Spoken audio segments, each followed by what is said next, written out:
Halo, salam jumpa di channel Mari Setia. Saya Pio Sumartoyo. Melalui rangkaian video, saya mengajak kekristenan berefleksi untuk menjadi lebih setia kepada Injil. Video nomor 3 ini mengambil tema, nama Allah kita adalah Yesus, bagian yang ketiga. Bagaimana orang bisa mengenal Allah? Tak seorang pun pernah melihat Allah.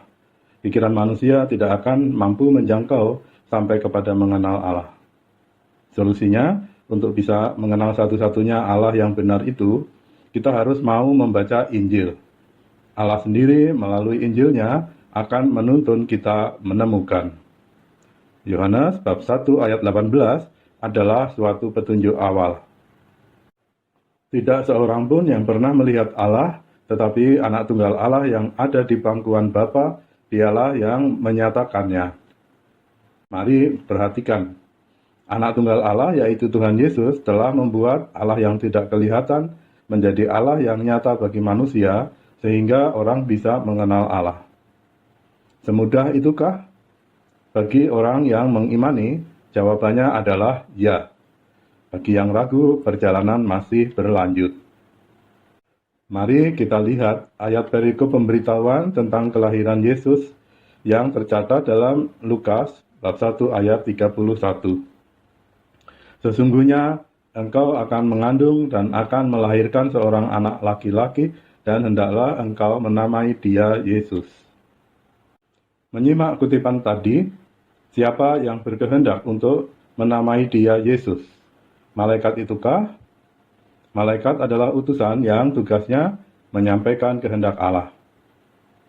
Apakah malaikat itu berinisiatif memberi nama Yesus? Harusnya tidak. Dari itu, benar kiranya untuk menyimpulkan bahwa Allah sendiri yang menamai dia Yesus. Selanjutnya, perkenankan saya bawa ke sini Yohanes bab 17 ayat 6. Aku telah menyatakan namamu kepada semua orang yang engkau berikan kepadaku dari dunia. Menyimak Yohanes bab 17 ayat 6 itu, apa yang Tuhan Yesus maksud dengan namamu? Petunjuknya ada di Yohanes bab 17 ayat 11 dan bab 17 ayat 12. Ayat 11, ya Bapa yang kudus, peliharalah mereka dalam namamu, yaitu namamu yang telah engkau berikan kepadaku. Ayat 12, selama aku bersama mereka, aku memelihara mereka dalam namamu, yaitu namamu yang telah engkau berikan kepadaku.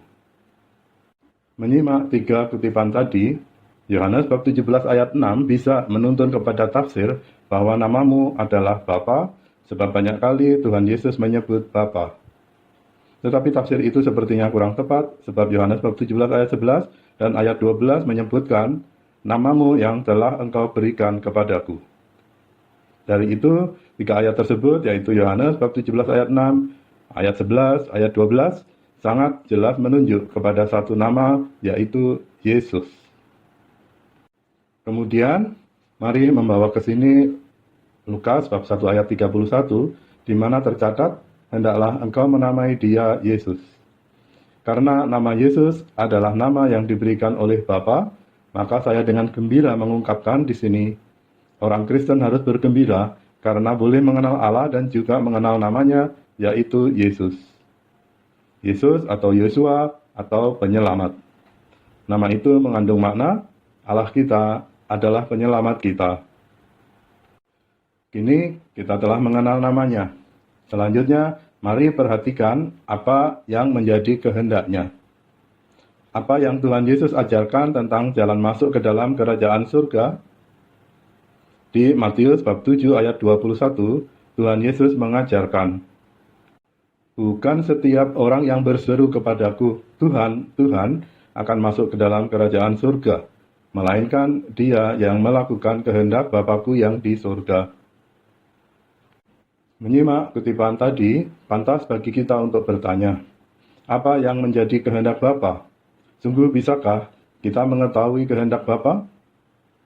Jawaban spontan dari banyak orang mengatakan, kehendak Bapa adalah supaya orang hidup suci, penuh kasih kepada sesama, menjadi orang yang baik, rajin berdoa, dan semacamnya. Pendapat tersebut tidak salah. Tetapi mari menyimak kata Tuhan Yesus di dalam Yohanes bab 6 ayat 40. Sebab inilah kehendak Bapa-Ku, yaitu supaya setiap orang yang melihat Anak dan yang percaya kepadanya beroleh hidup yang kekal, dan supaya Aku membangkitkannya pada akhir zaman.